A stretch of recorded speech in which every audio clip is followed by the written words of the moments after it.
why people feel so little love for Uber's brand. It's getting smaller and smaller. Tiny little bit of love left. Not much, just a little. A new consumer sentiment study finds Uber ranks near the bottom of the company studied. Riders may feel jilted. Uber was once affordable and convenient, and now is just convenient. I hope they also include the drivers in this article. If not, I'm going to add on, right? In typical fashion, as I do, right? A large AI-assisted sentiment analysis shows that Uber is among the least loved brands among consumers, and I'm not surprised.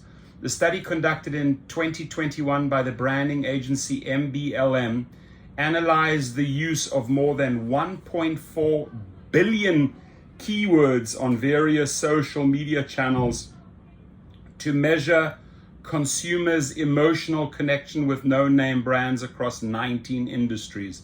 Since April, the agency has been gradually releasing sections of its findings, and on Wednesday it released its results for tech and telecom sector companies, including Uber.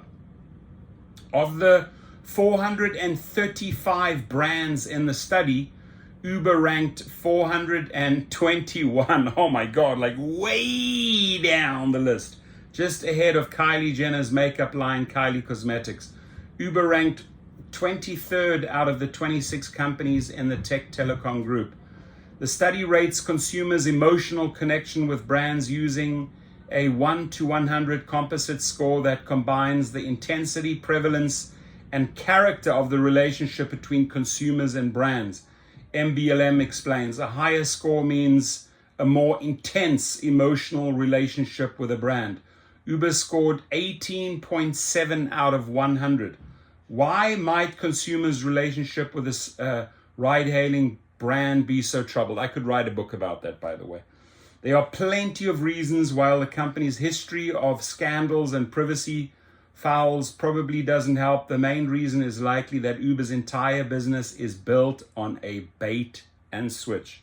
And I'm going to tell you something. I'm one of the first YouTubers going years and years back. You can look at my videos that again and again and again said this company is bait and switch. Bait and switch, bait and switch. Dara, you own that. So the service is an improvement over taxi service, making life a little bit more convenient and hassle-free for riders. And for many years, it was relatively cheap. For most of Uber's history, the company and its VC backers have subsidized the real cost of providing the rides. The plan, of course, was to get people so hooked on the convenience that they'd consent to paying higher prices for it in the future. Now, when management really screwed up, yes, they subsidized, they spoiled these riders.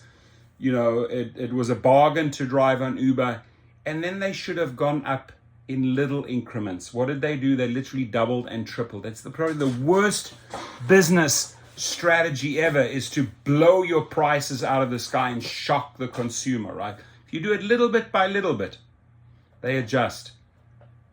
Dara did a terrible job by just doubling or tripling the rates. They got greedy, they got desperate, my friends.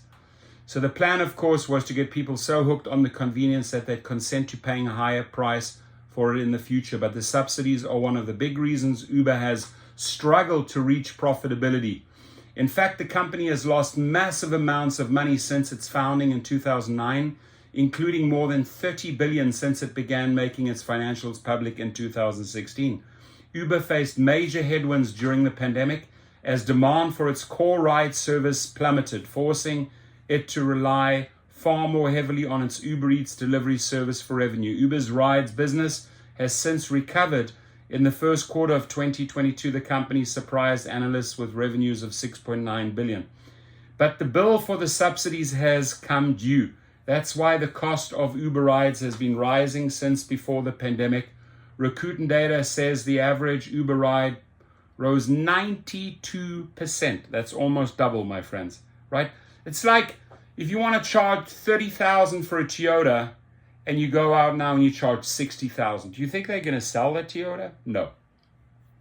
Between 2018 and 2021, Bloomberg estimates that Uber and Lyft ride prices have risen 45% from 2019 to 2022.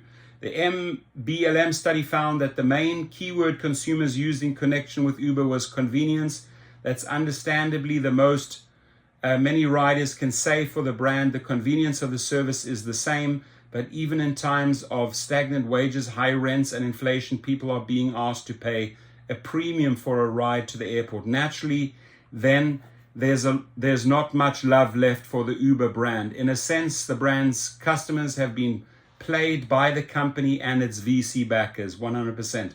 Investors don't have a lot of love for Uber at the moment either. The company stock closed at $21.50 Wednesday, representing more than a 50% drop from the start of the year. In the tech and telecom group, Apple placed first with a brand intimacy score of 65.3, followed by Sony and Android. Apple ranked third across all industries, while Sony ranked fourth overall.